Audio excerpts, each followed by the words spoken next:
Olá, sexto ano. Hoje nós vamos fazer a nossa revisão sobre a formação da Idade Média e também do feudalismo. Vamos lá então?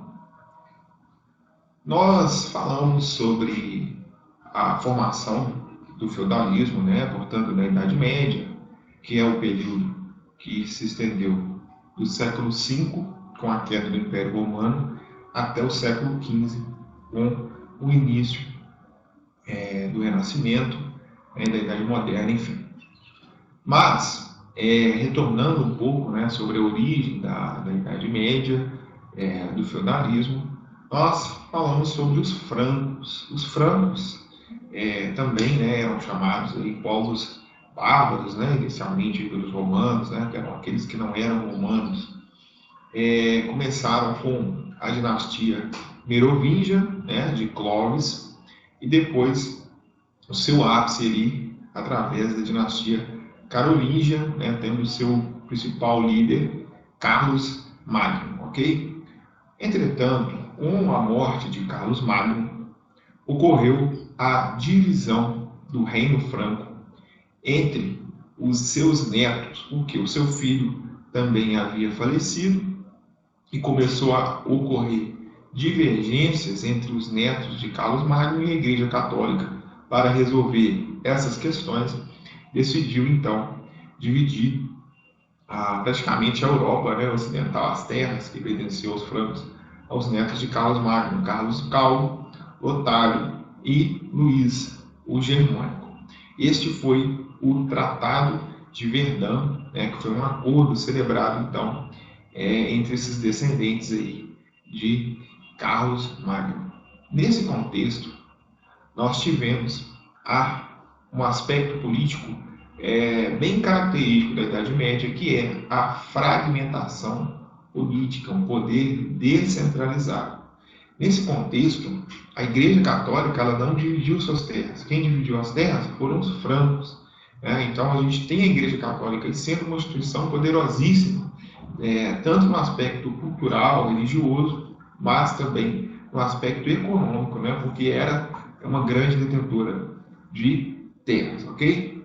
Então, essa parte inicial, né, da formação do feudalismo, com a divisão das terras aí dos francos entre os netos de Carlos Magno, demos início à chamada Baixa Idade Média, que é o período que se estende do século V, desde sua formação, até o século XI, ok?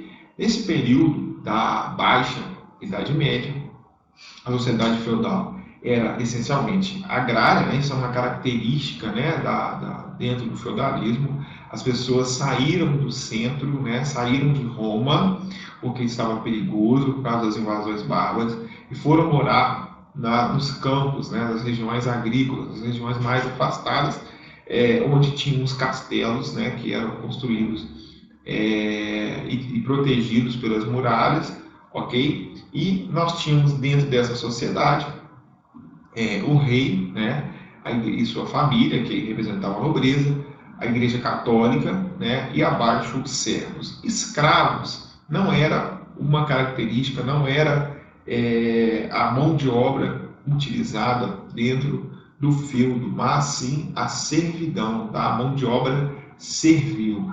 Tudo bem? Então, essa é uma característica importante aí dentro do feudalismo.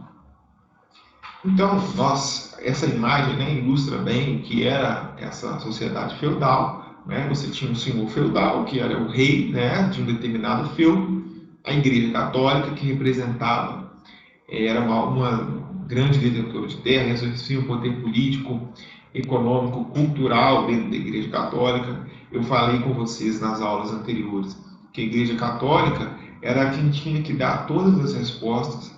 A Igreja Católica era quem tinha acesso à Bíblia, né, que era no latim, e tudo que a Igreja Católica falava, as pessoas não poderiam questionar. Se porventura alguém se aventurasse a discordar da Igreja Católica ou criar uma tese refutando alguma ideia da Igreja Católica ou alguma teoria da Igreja Católica, essa pessoa poderia ser levada para a Inquisição e tendo como uma pena máxima aí, né, a fogueira. Né? Então, as pessoas, a Igreja Católica, ela detinha o monopólio do conhecimento, né, da cultura, e tudo que a Igreja Católica falava meio que virava uma regra. As pessoas tinham muito medo de ir para o inferno. Né? Tudo era voltado para o céu. Né? Se vocês observarem as igrejas, né, desse período da Idade Média, a arte gótica que nós chamamos, ela é toda apontada em direção ao céu, que simbolizava, né, o pensamento da época, o que nós chamávamos de teocentrismo. Tudo bem? Então essa era a teoria, né, que valorizava mais a religião do que a ciência, por exemplo. Tá bom? Então, o que mais tarde os iluministas, né, e os renascentistas vão chamar de a Idade da Média como Idade das Trevas, né, que é um termo pejorativo para se referir à Idade Média como um período de atraso, né, muito em função dessa questão, né, do teocentrismo, da Igreja Católica ser detentora, né, ter o monopólio do conhecimento, essa exclusividade do conhecimento. Então, essa é uma característica importante que mais tarde a Idade Média vai ser chamada de Idade das Trevas. É bem verdade que hoje os historiadores, né, na atualidade, já questionam bastante isso, e a Idade Média houve, sim, avanços, né, científicos, né, as universidades surgindo ali na Idade Média. Então, assim, não é um termo pejorativo, mas para legitimar, né, o período, a ideia iluminista dos renascentistas, eles precisavam, então, condenar, né, ou rebaixar o período anterior, mostrando que o período em que eles estavam, né, tanto o Renascimento como o Iluminista, era o caminho, né, a ser seguido. Dentro dos feudos, né, foi constituída uma aliança, né, a chamada o sistema de suzerania e vassalagem. Suzerano, bem simples, uma forma bem tranquila para vocês. Era quem doava a terra e o vassalo era quem recebia a terra. A partir de então, esses dois nobres, através desse acordo, estabeleciam ali algumas alianças, né? Alguns tratados. Por exemplo, em caso de guerra, né, eles deveriam ajudar, né, uns aos outros, ajuda mútua. A questão da proteção, né, no feudo que o suzerano deveria fornecer ao seu vassalo. Em caso de guerra, como esse período do século V ao século XI foi um período de constantes guerras, né, entre os feudos, esses nobres, né, faziam esses acordos de ajuda mútua, até para tentar se manter ali. Por exemplo, se caso um suzerano fosse capturado, o vassalo deveria pagar o resgate. Né? Então, o vassalo recebia a terra, deveria cuidar da terra para ele, né, habitar a terra. Só que uma questão interessante dentro desse processo de suzerania e vassalagem, esse processo de doação de terra, é que o vassalo poderia doar a terra a outra pessoa, e nesse caso o vassalo passaria a ser suzerano da pessoa que ele doou a terra, e a pessoa que ele recebeu a terra vai se tornar o vassalo dele. Né? Então você pode ser vassalo de um suzerano, mas pode ser suzerano de um vassalo. Né? Então isso é o contexto aí, né?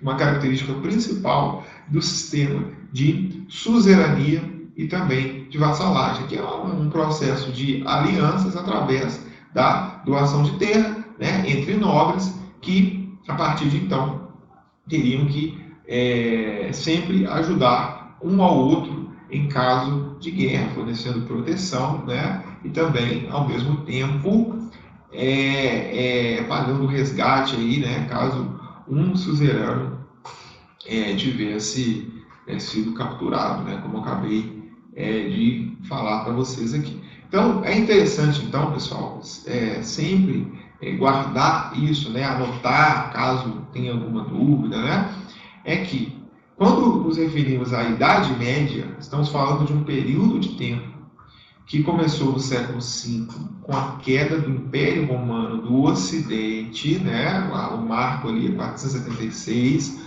o ano, né, do Ocidente, enquanto o Império Romano do Oriente, o Império Bizantino, né, através de Constantinopla, continuou existindo, viu, gente, por mais de 1000 anos. Então, quando falamos a queda do Império Romano, tem que completar, do Ocidente. Então, é o marco inicial, século V, a queda do Império Romano do Ocidente, invasões bárbaras, né, devido à crise ali do Império Romano, que nós já falamos aqui, né, e vai até o século XV, tá? Do século V ao século XV. Esse é o período, Idade Média.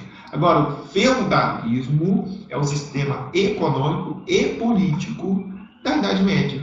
Né? Estamos falando do sistema econômico, a questão agrária, né? Sistema de alianças e suzerania e vassalagem, os servos ali como os trabalhadores, as pessoas que produziam, né?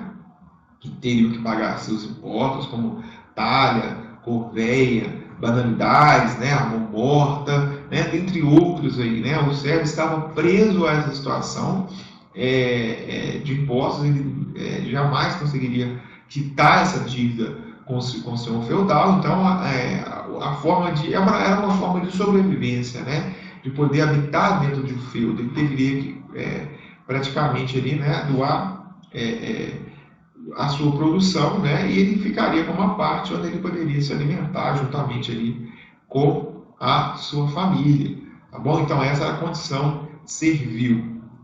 Quem garantia a ordem, né, a questão cultural, como eu acabei de dizer, dentro do feudalismo, a Igreja Católica. Ele tinha o poder cultural, né, o poder, a exclusividade do conhecimento, ela tinha que dar todas as respostas, tudo bem? E a relação, né, entre nobres, suzeranos e vassalos, esse processo de aliança que eu acabei de falar aqui. E o contexto interessante do feudalismo, né, característica fundamental, aí vocês podem anotar também para não perder, né, essa informação, é que o poder político dentro da Idade Média era o poder descentralizado, o poder fragmentado. Cada feudo tinha o seu rei, tá bom? Cada feudo tinha suas leis, suas regras, né, o seu senhor. Então essa é uma característica importante aí dentro do feudalismo, dentro da sociedade feudal, dentro da Idade Média, tudo bem? Então é importante anotar, né, essa questão do início, né, como ocorreu a formação do feudalismo dentro da Idade Média, né, e o porquê que eles foram morar nas áreas, nas regiões agrícolas, nos campos, nas zonas rurais, né, e os castelos serem construídos aí em volta de muralhas por causa das invasões bárbaras. Beleza, pessoal? Entendido então essa parte? Né? É importante, então, como eu falei para vocês, anotem, leiam, né? Dá uma revisada lá no capítulo. Estamos chegando aí na nossa reta final, né? Na nossa próxima aí, avaliação final. E esse conteúdo vai ser cobrado, então é importante se atentar, né, a todas essas informações, né, essa revisão. Bem verdade que nós já fizemos exercícios, né, sobre isso, mas não custa nada aí, né? Conhecimento não ocupa espaço. Muito obrigado, até a próxima. Tchau.